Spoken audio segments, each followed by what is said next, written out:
Hi, this is an N62 BMW. This happens to be the 750 version of the N62, and this engine is having a rough idle, and I'm going to quickly start the engine so you can hear the rough idle.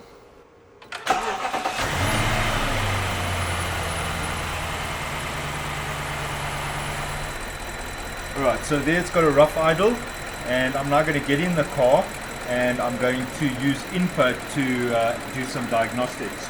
Now, even when I rev it, it's got quite a lot of hesitation.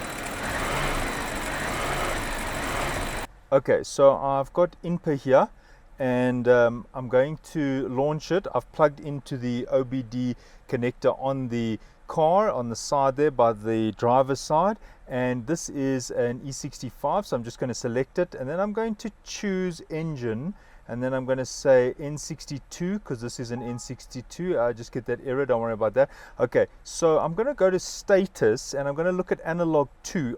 There we go.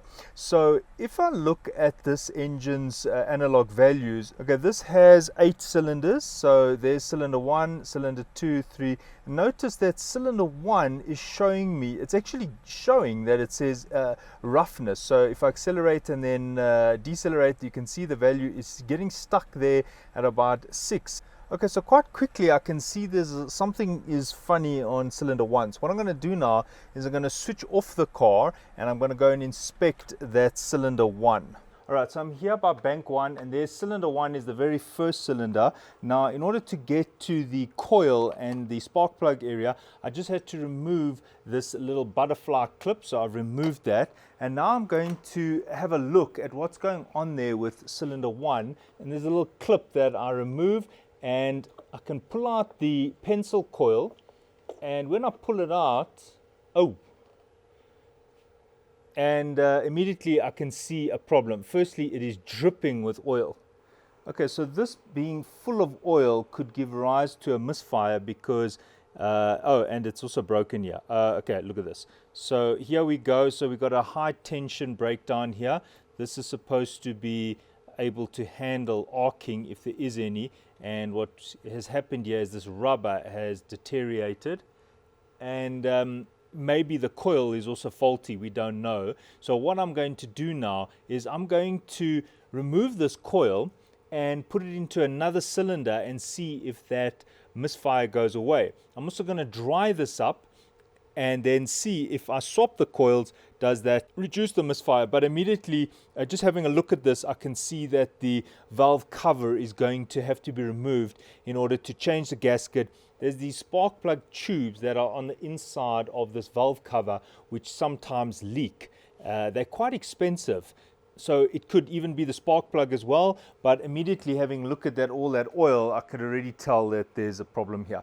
All right, so that's just a quick diagnostics for misfire on the N62 engine. If you're having a misfire or rough idle, hesitation when you're driving, and just if you don't have diagnostics, it's quite difficult to discern this problem. But what you can do is when the engine is off, you can swap some of these around and see if you get any difference. For example, you can swap 1 and 2 and you can see if the misfire is still there.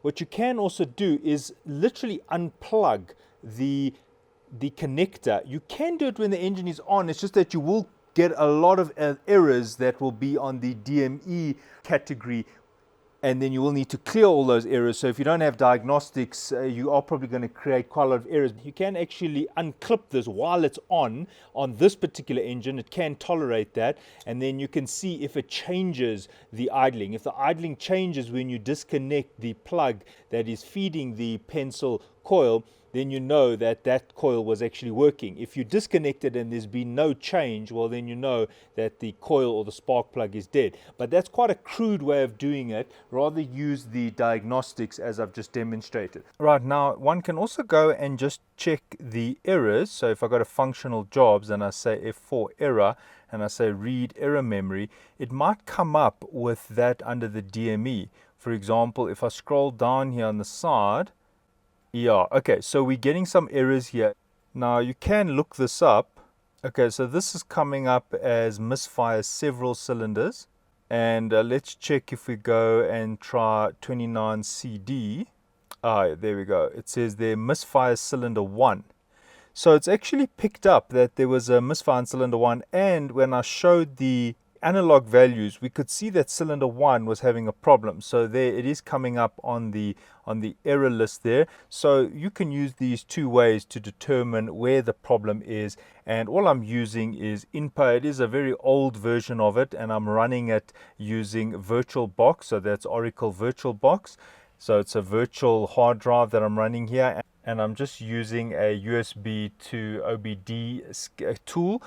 Just a few comments. When you do the scanning of the errors, you'll probably find lots of errors there already.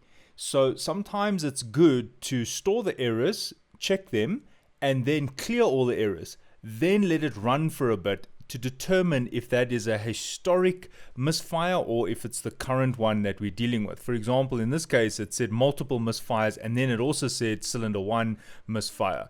Why that's a problem is that could be misleading, because in this case it was only cylinder 1, but that may have been an old error, or possibly if you are moving the coils around, you will get multiple misfires. All right.